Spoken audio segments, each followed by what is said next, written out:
Ano, Lola Chio? Tama ba ako? Kankoro.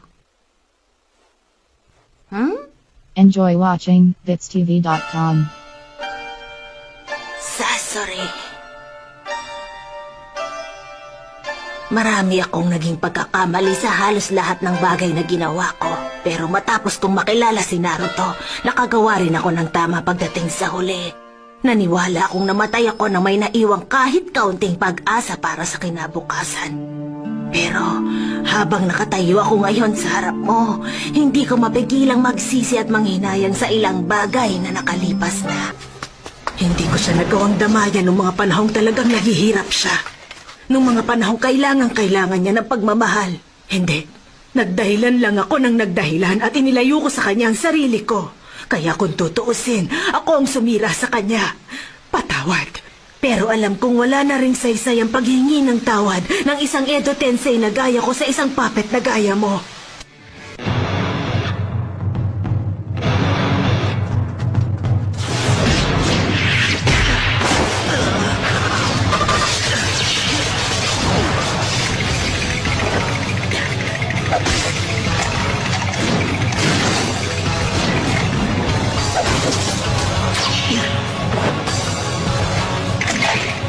Wala pa rin pinagbago ang husay nyo. Pero mukhang wala na kayong ganang lumaban. Ibig sabihin, hindi pala magandang gawing puppet ng isang puppet master. Ha!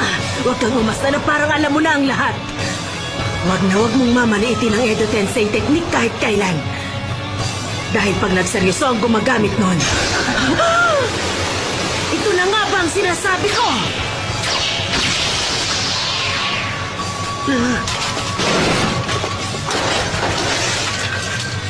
Urashiro Higi! Esematsu Stand Puppet!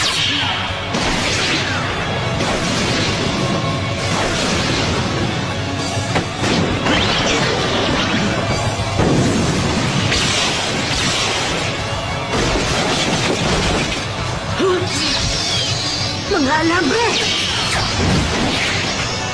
Ano?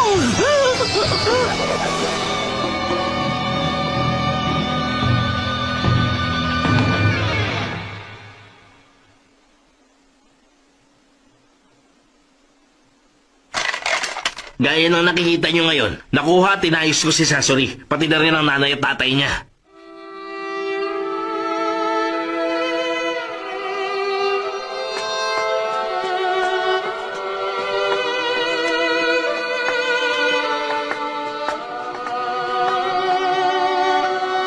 Naalala ko, sabi sa akin ni Sasori, isa raw siyang tao na hindi nagtagumpay na maging isang puppet. Isa raw siyang puppet na hindi natapos at may laman pa ng isang nabubuhay na tao sa loob. Sa tingin mo ba gusto niyang mapalapit sa mga magulang niya na naging puppet na rin? Ba't gugustuhin niyo naman na maging isang puppet na walang kaluluwa? Hindi ko alam. Pero alam mo, nararamdaman ko ang kaluluwa ng nanay at tatay ni Sasori sa loob ng puppet na to. Gusto kong paniwalaan na nararamdaman din yun ni Sasori. Ang sabi ni Lola Chio, nakita raw ni Sasori yung pinakahuling pag-atake ng mama at papa niya. Pero sa kung anong dahilan, hindi niya yun sinalag. Oo, siguro nga inabot talaga siya nun. Inabot siya ng iyak na mga kaluluwa ng mga magulang niya. Inaamin kong kulang pa ako sa karanasan. Pero hindi naman ako ignorante para hindi ko maramdaman ang pagsisisi at kalungkutang lumalabas sa mga sinulit ng chakra niyo. Sinasabi mo talagang lahat ng gusto mong sabihin, kaya kulang ka pa talaga sa karanasan. May mga bagay na pagsisihan mo man hindi mo na mababawi. Isa na akong Edo Tensei ngayon. Wala na akong magagawa pa. Sa akin ipinagkatiwala ni Sasori ang lahat.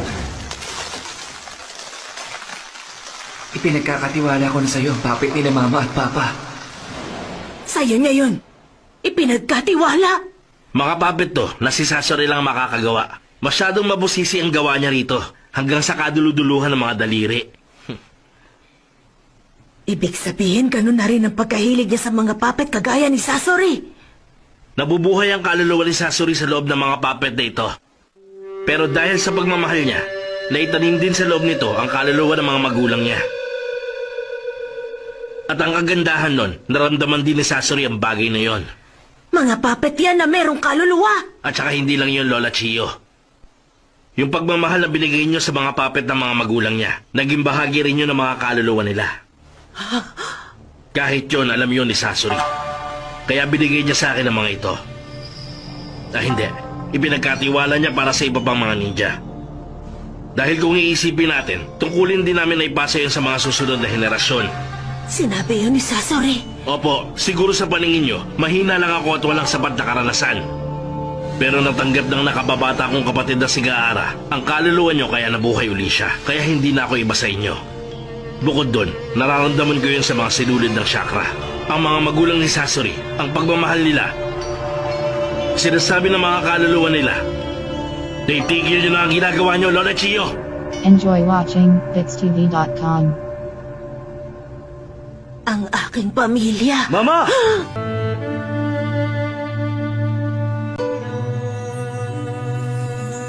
Masasabi ko ngang nasa mga kamay na sila ng isang mahusay at mabuting puppeteer. Huh?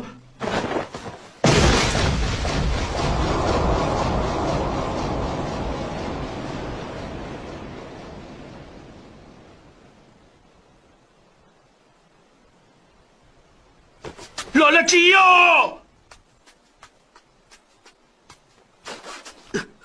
Oh, biro lang. Nagpatay-patayan ng patay.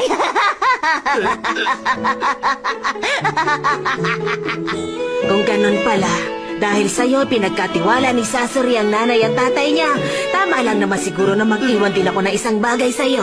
Kaso sa kasamaang palad, ang tanging mabibigay ko na lang sa'yo ngayon ay ang aking secret puppet techniques. Kaya eto, ipapadanas ko yun sa'yo ngayon. Sandali lang! Shirohei!